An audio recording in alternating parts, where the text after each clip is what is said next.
Assalamualaikum warahmatullahi wabarakatuh.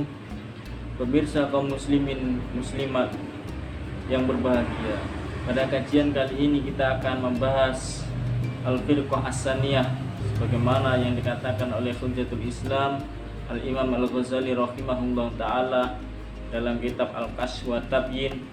Wa firqatun ukhra ahkamu al-ilma wal amala al-dhahira wa taraku al-ma'asi ad-dhahirata wa ghafalu an qulubihim wa lam yamhu minha as-sifati al-madmumah walam yamku minha as-sifatu al-madmumatu indallahi kal kibari wariyai wal hasadi wa talabir riyasah wal ula wa iradati sana'i 'alal aqran wa syurakai wa talabis syahrati fil biladi wal ibadi dalika ghururun.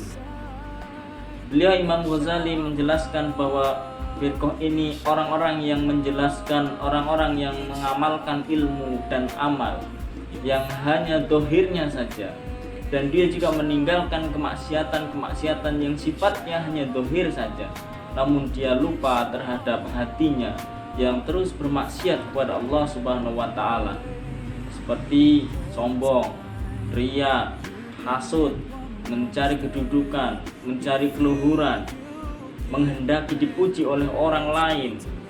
Dia bersekutu, menyekutukan Allah Subhanahu wa ta'ala, dan dia juga mencari ketenaran, terkenalan dirinya baik di negerinya maupun kepada hamba-hamba Allah yang lain. Demikian itu Imam Ghazali menjelaskan, termasuk orang-orang yang terbujuk oleh setan, orang-orang yang tertipu karena dia hanya mengamalkan amal-amal yang sifatnya zahir dan dia tidak memperhatikan hatinya yang terus bermaksiat kepada Allah Subhanahu wa ta'ala.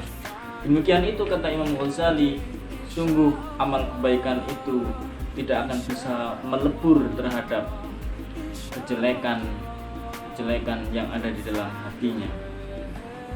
Mereka lupa terhadap sabda Rasulullah SAW, Ar-riya'u asyirku al-asghar, bahwa riya itu merupakan syirik asghar atau syirik yang kecil.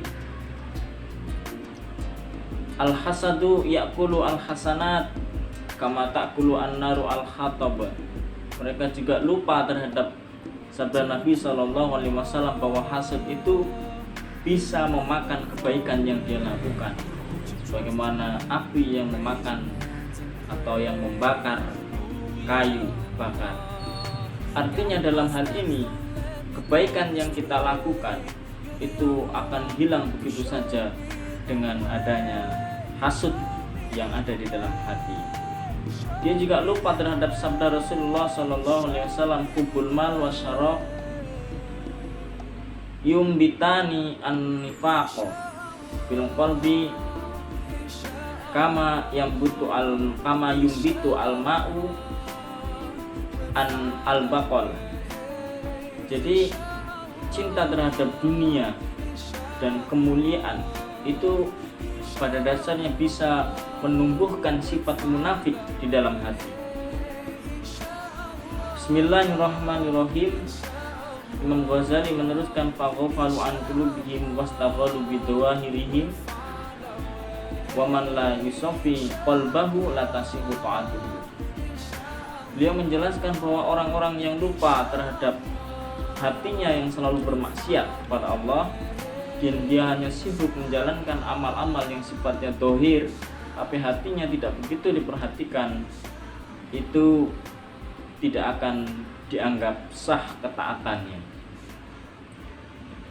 Beliau menjelaskan bahwa orang yang demikian itu bagaikan orang yang sakit, yakni terluka di bagian tubuhnya, yang oleh dokter diberi arahan, kamu yang pertama harus diperban luka yang ada di dalam tubuh kamu.